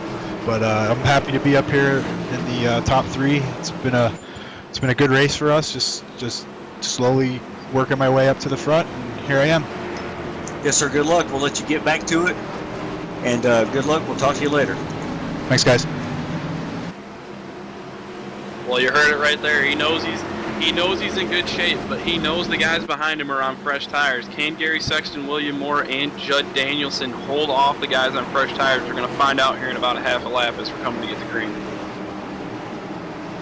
We'll be coming to 16 laps to go up the line. I just think with them not taking any tires, I don't think they're going to be able to hold the leaders off for the people on 4 tires off for too long. But we'll have to see coming to the green. Yep, here they come off turn number 4. What could be the last time tonight. William Moore is going to wait for the pace car to duck off pit road, and he's going to hold the field up just a little bit of different strategy we haven't seen all night, as the field's going to stack up big time behind him. Those guys on fresh tires are going to have to take evasive action, as they, looks like they single file it out for the most part, but William E. Moore is going to be in the lead by about 2 car lengths headed into turn number 1. Yeah, Josh Bonwell going to get a little bit of rear damage out of that, and we got the 14 car into the inside wall hard. He's going to come back up into traffic. Back up into traffic. We got a big crash on the back straightaway. Yes, fans, give us just a couple more seconds. We'll get this replay pulled up as well. Unfortunately, cautions sometimes lead to cautions, and fans, that might be what you're here for. Hopefully you're here for the free pizza and seeing some side-by-side racing you've seen all night long. We'll get the replay pulled up here in just a second. Guys, what'd you see? Ashton, what'd you see there? I think Gary didn't get called 3 wide, and I think Curtis got called 3 wide there by his spotter, and I just had Gary moving up the track. Felt like he had, you know, another lane of room. and just pushed up into him a little bit, and then went down to the inside wall, hit it, came back up into traffic, and had a really hard hit with the 62 and the 45. Yeah, we definitely talked about it. One guy that's just having a heck of a night so far tonight, Nick Reynolds in that 10 machine, your point leader coming into tonight. Probably won't be able to hold on to it as we leave tonight, but man, caught up in that one too. Just can't seem to avoid the trouble tonight. Both times he's been caught up in an accident, neither of which have really been his trouble. But man, what a bummer night for the point leader coming in. Yeah, he can't seem to catch a break tonight, can he? Just not a good night for him. Hope to rebound in 2 weeks, but yeah, just not having the best nights. And this time by, it looks as though nobody's going to pit, so we're still going to have those 3 guys that have basically been able to hold their own pretty well so far. We got William E. Moore in the lead, Gary Sexton still holding on to second, and Judd Danielson sitting pretty in third, but everybody behind him still on 4 fresh Goodyear Eagles. Are they going to be able to get up there and challenge them? We're going to find out here in the next couple laps. I mean, when they restart, they're going to have about 9 laps to go, so that still gives them time, but I mean, they're going to have to pass 3 pretty fast cars in order to get back in front of those 4 tires. It's going to be tough, but you know, with 4 tires, I think they're going to be able to have a pretty good shot at getting back up there to that lead. Now, the flip side of that coin there, Ashton, is you know and I know, as well, I'm sure some of the viewers know, iRacing doesn't have green-white checkers. So could these guys that are up front right now be banking on being able to stay up there just long enough to get into the window where the race would end if the yellow would fly? Are they banking on that happening and being able to steal one from these guys on old tires? Well, yeah, Tanner, if they are banking on that, they're not racing to the checkered, they're racing to 6 laps to go, because as soon as you cross 6 laps to go, the next flag basically ends the race. So if they are banking on that, then you know that's a pretty iffy strategy, at least for my taste. I wouldn't really go for that, but you know, if they are going for that, it's a viable strategy, and they're just gonna have to hope for some cautions. Well, one thing's for certain here, we're coming down to the wire, folks, and we definitely got ourselves a barn burner that's going to be coming up. We've got a few different guys on different strategy. You know, I myself, I definitely would want to be on the 4 tires. I'm with you, Ashton. I want to have the speed in my pocket. I don't want to have to be banking on a caution coming out and ended the race for me. I kind of want to chart my own destiny on 4 tires, but who knows? Crazy things have happened on iRacing. Maybe William will get lucky. Heck, maybe Gary or maybe Judd will get lucky and be able to get up there and get into the lead and just have the caution fall at the right time and be able to pull off a W and lock themselves into the chase. And that's exactly what they're going to really need right now is luck. You know, in racing, you know, you can have skill, and skill can get you places, but I would say 50% of the time you need luck, and that's what they're looking for right now, is just have the luck on their side. Yeah, and one thing that we got to remember too, these top 3 that are staying out on the racetrack right now, William E. Moore, Gary Sexton, and Judd Danielson, if I'm not mistaken, none of those 3 have got a win so far this year, so they are definitely seeing checkered flags right now. They know that if they can pull off the win, they're locked into the chase, and they don't have to do this anymore the rest of the year. The guys behind them, you know, some of them, they don't have wins either, so they're kind of seeing checkers too, except they're thinking, you know, we've got fresh tires, are we going to be able to get up there and blow around these guys, or are they going to get, you know, the short end of the stick when a caution falls, if it does? Yeah, that's always how you have to play it, and you know, it's annoying sometimes, but when you take 4 tires like this with, you know, about 17 laps to go, and you have the guys stay out on, you know, 0 tires, a ton of cautions can come out, and you know, it can really ruin your night. But if you can get back out front, you know, it's worth it. But you know, guys on 0 tires, they're, I believe, in a better position right now, just for the fact that if a caution comes out, they're still going to be up there, but still, if you're on the 4 tires, you're sitting really pretty right now. Just real quick, Ashton, if you could pick one spot to be right now on this restart, where you want to be at? First. Good call. Real quick answer there from the driver, Ashton Crowder. He wants to be in the lead and he wants to be in command of this race. But here they come down to the line. William Moore is going to be leading them off again. Will he stack them up like he did on the last restart? No, he's going to jump right away. Looks like he's going to get out to about a 4 to 5 car length lead as they come across the line. Yeah, they stacked up on the bottom side just a little bit there. They're going to get it back going. No harm done to anybody. But William Moore going to pull out about 2 car lengths right now over Gary Sexton. Ooh, car in the wall. It's Josh Bonwell. It looks like he's hard in the wall off turn number 2. He's able to keep it up there. No caution as of yet. Looks like he's going to be able to hold on to it. Almost looks as though he had a virtual right front tire maybe go flat. Back up front. Oh, big wreck off turn number 4 again. Yeah, fans, give us just another second or two. We'll get the replay pulled up off of turn 4. Yeah, that's the 83 of Joe Johnson there. Yeah, I think you had a little better eyes on that one than me, Ashley. Why don't you go ahead and call it? Yeah, it looks like just into the corner, you know, the 81, gonna get below him. The 83, I don't think he really got the call in time that the 81 was down there and pulled it down the track a little bit, and it got his left rear caught and tried to save it, but just a little bit too much input to the right, and yeah, put it in the fence, sadly. Yeah, well, fortunately, that could have been a lot bigger than it was, but fortunately, everybody got away with minimal damage. We hate to see that for Shane. We hate to see that for Joe, but we know they're quick, and I'm sure that they'll be fast in the next race we go to. But, man, every caution we get, it just bunches the field back up. You know, it seems like every single time one of these yellow falls, we either see one of the fast guys drop out, or we see one of the guys on old tires drop back, and that's exactly what happened. We saw Judd Danielson lose one spot, and we saw Josh Bonwell. Unfortunately, I don't know if he had some kind of problem, get high, get in the marbles, and just wash into the turn 2 safer barrier, but, you know, the guy in the catbird seat right now on 4 fresh tires, I believe that's Jeff T. Martin in the 15 machine, just behind Gary Sexton in 3rd. But William Moore, this next restart, this is going to be the last one no matter what. Because if they have a caution as soon as the green flag flies, the race is over. So if I was William Moore right now, I'd just try to get the best restart possible. But you do have Jeff Martin behind him, and he does have the 4 tires. So you never know. It's going to be close. But I think if William can get a good restart here, he's sitting pretty good. Yeah, and you know, Jeff T. Martin, again, all these guys in the top 3, they don't have a win so far this year, so they are not locked into the chase. You know, I'm thinking if Jeff Martin's on the inside, he's going to be on the inside of row number 2 right here. He's going to be right behind the leader, William E. Moore. I would not be surprised if he really sends it into turn number 1, trying to close the gap up as close as we can, because it's almost going to be a given. I'm pretty sure William Moore is going to probably get the biggest launch he can on this restart to get away from everybody.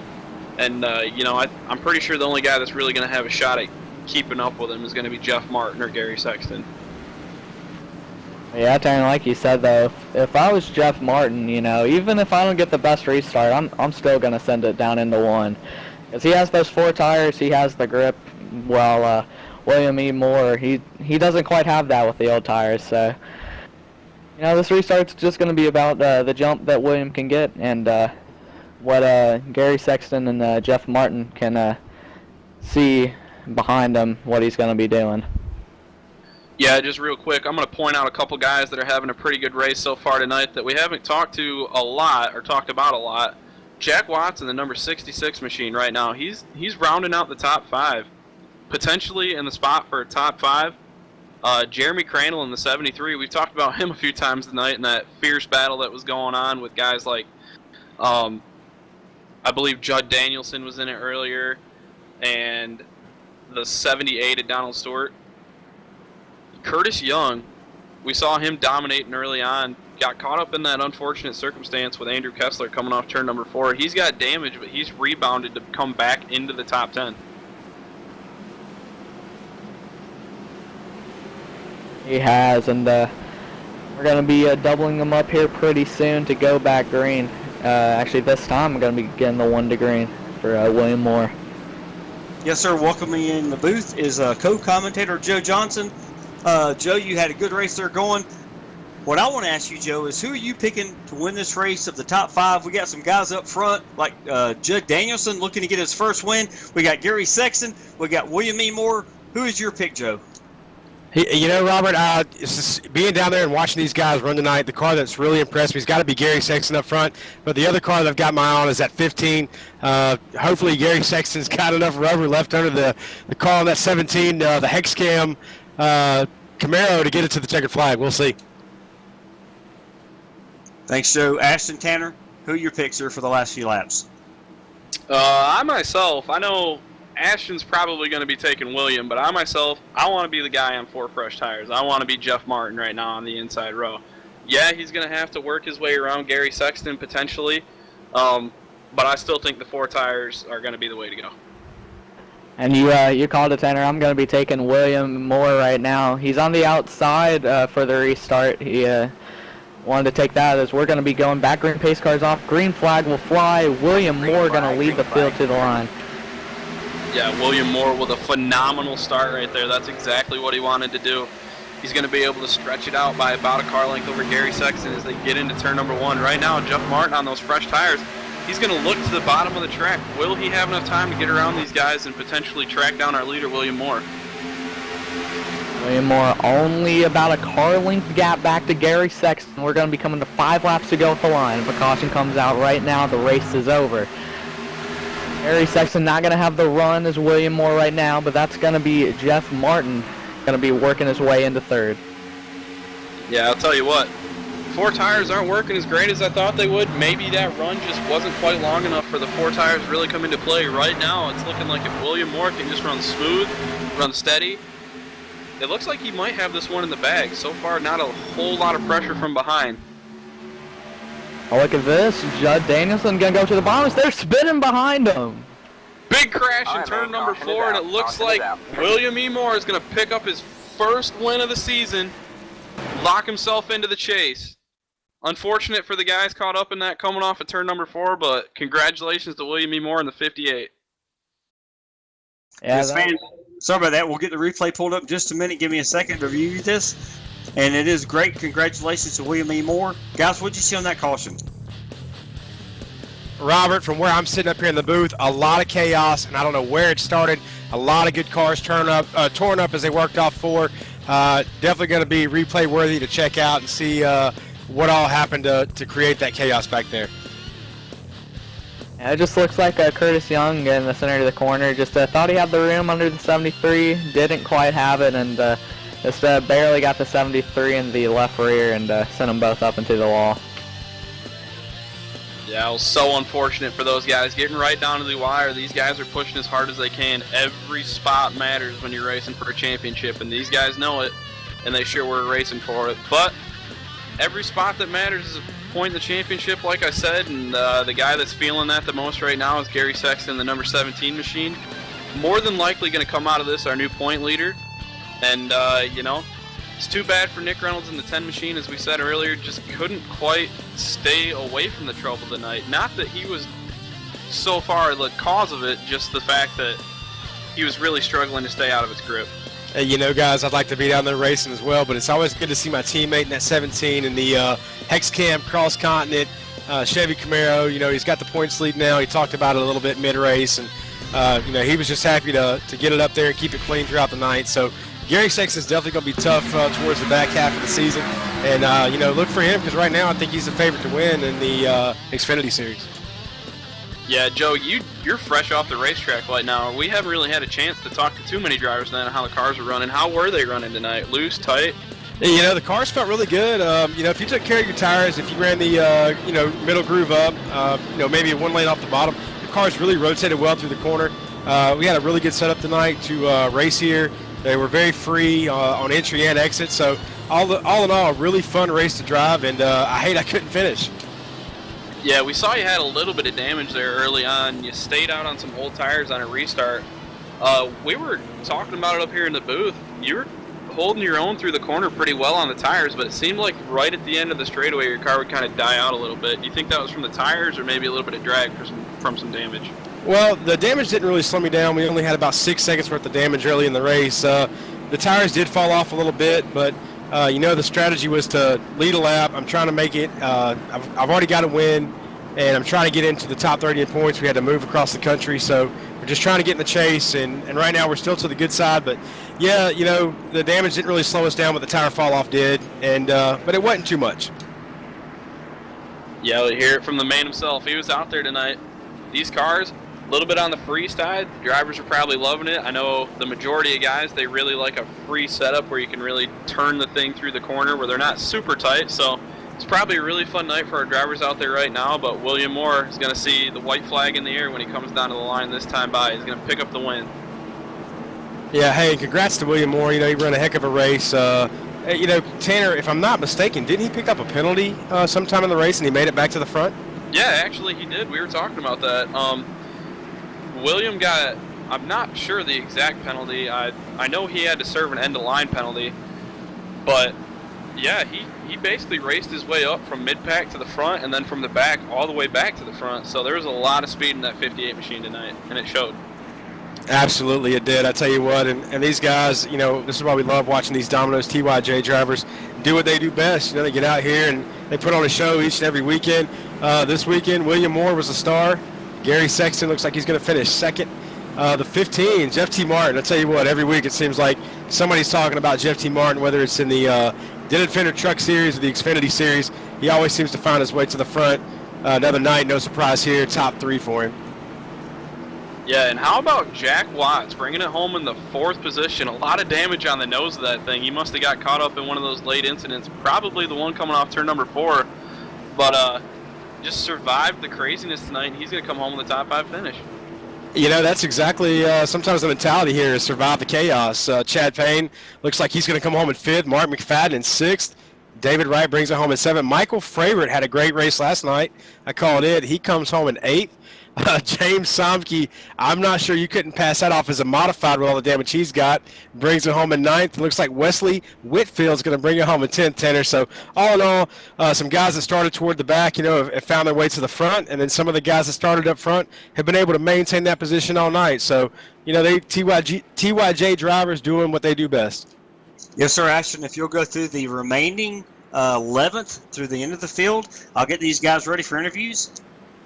Now we got Josh Bonwell in 11th, Eric Stanford in 12th, Donald Stewart 13th, Judd Danielson 14th, Russ Coe in 15th, Curtis Young in 16th, Jeremy Crandall in 17th, Shane Parrish going to bring it home P18, Joe Johnson, you Joe, going to be P19, Avon Garcia going to bring it home P20, P21 is Sean Callist, Ellery Queen is going to bring it home P22.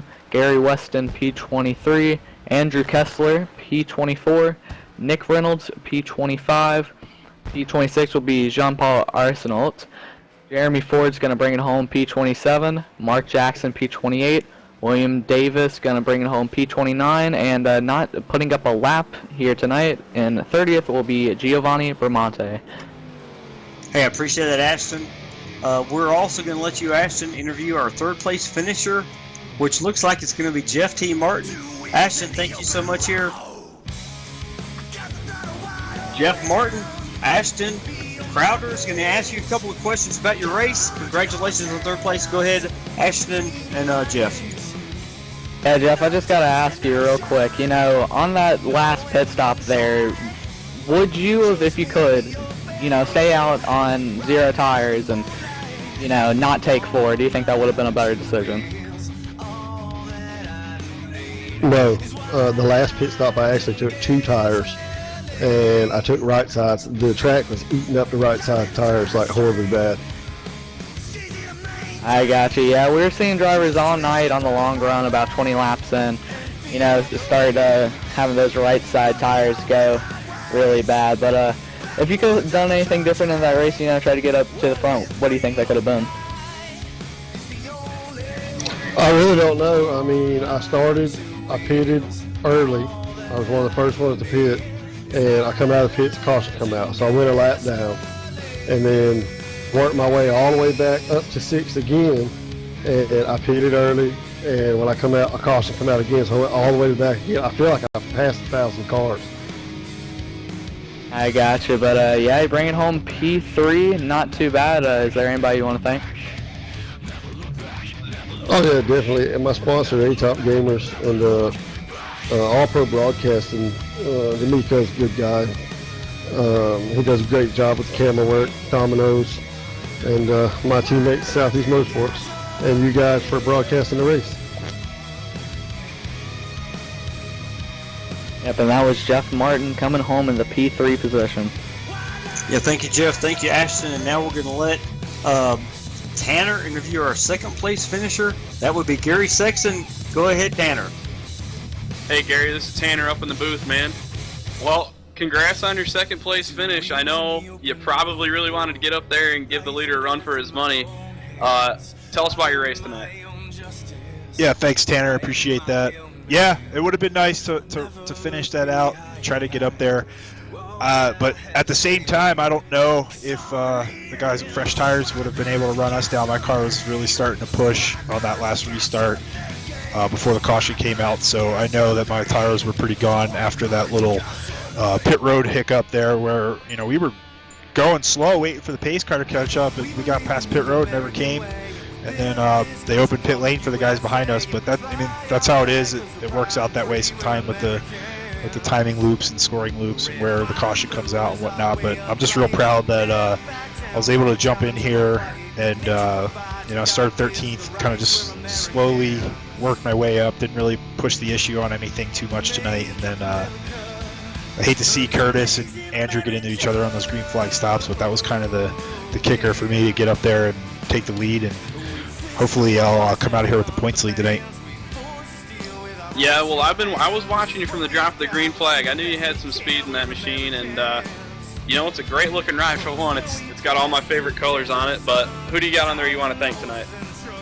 Yeah, I thank my sponsor HexCam, camouflage company out here in Colorado. They make a hexagon pattern camouflage. It's really cool. You can check them out at hexcam.net if you're into hunting or you just like wearing camo. They've got different patterns for all sorts of different situations.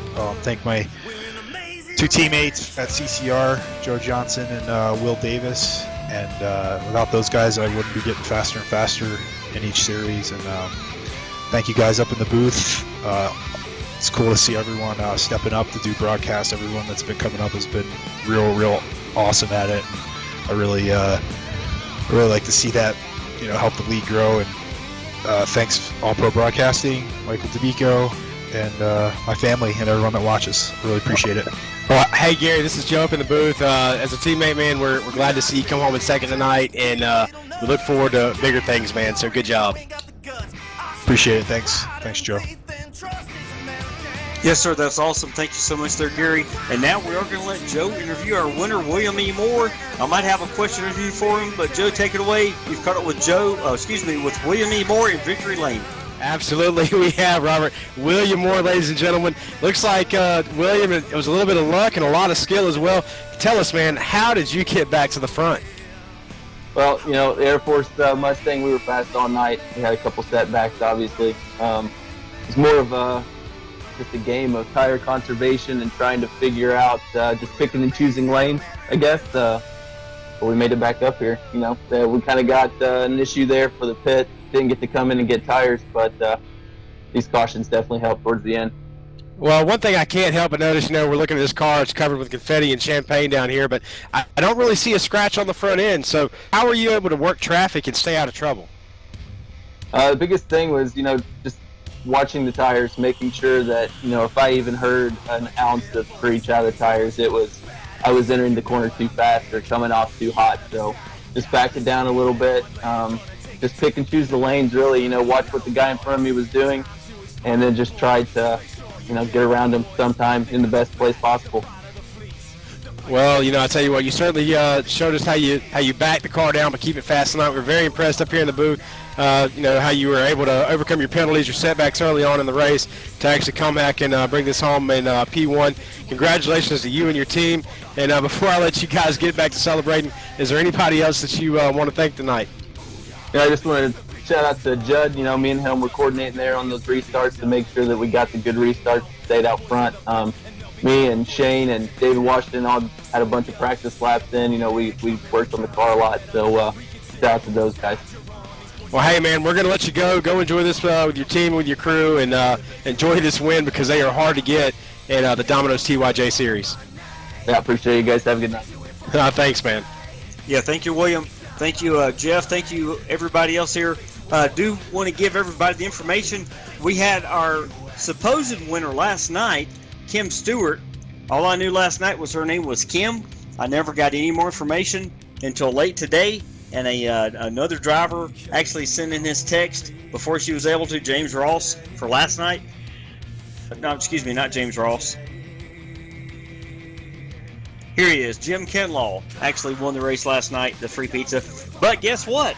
Kim picked the winner again tonight. I don't know how. Yeah, I'm telling you what. I'm looking at the chat. I'm looking at my phone text. And Kim's the first person tonight to pick William E. Moore for the win. Wow, she must be good. And actually, she is. She is the wife of one of the drivers in our series. Obviously, the driver can't win the pizza. But if the wife calls in, makes the pick, you know, I'm not going to be real picky on that. Kim wins it. Her name is Kim Stewart. She is from Georgetown, D.C. Georgetown, South Carolina, actually, excuse me. So she'll be getting her free large 3-topping pizza. I tell you what, guys, more importantly, Ashton, Tanner, thanks for being here. Ashton, I'll ask you first. What are your takeaways from the race tonight? It was a fun race to watch with all the tire wear and tire conservation going on. You know, had a lot of battles going on all over the track, just all around. Really good night of racing. Cool. What do you think, Tanner? Hope you enjoyed it. What are your takeaways?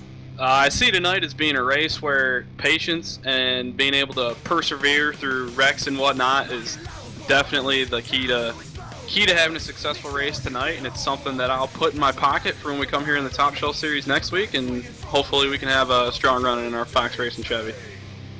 Hey, thank you, Tanner. Thank you, Ashton, for being here helping me out. Joe, thank you for helping me as well. Everybody else, we all want to make sure everybody understands. Tonight you were watching the Serve Pro 200. I probably did not get this in enough tonight. Serve Pro is the fastest response time to any disaster you're ever going to have in your home. I don't care if it's a flood, a tornado, a hurricane. You have a hot water heater go bad. We've had them in our neighborhood, not mine. But you got a disaster in your home. It could be a fire, a small fire, electrical fire. You want to call 1-800-SERVPRO. They will be there, and they will make it like it never even happened. We're very thankful for them being on board as a sponsor. We also want to thank Michael D'Amico with All Pro Broadcasting fans. Make sure you click the subscribe button. If you haven't done that yet, shame on you. That's why you did not win the pizza tonight like Kim Stewart won it, like she almost won it last night. So, fans, make sure you click that subscribe button on All Pro Broadcasting. We thank Michael D'Amico for the incredible camera angles, including the Crank It Up for Joe Johnson, Ashton Crowder, Tanner Talrico, and Michael D'Amico. My name is Robert McFarland. Thanks for tuning in. The next chance you have to win a free pizza is Sunday night, 8:50 p.m. for our Renegade Dirt Series. You do not want to miss it. It's action-packed. If you've never seen dirt racing on iRacing through All Pro Broadcasting, you do not want to miss it. Not to mention, who doesn't want a free pizza on Sunday night? Nobody wants to cook Sunday night. Fans, thank you so much. Have a great weekend. We'll talk to you soon.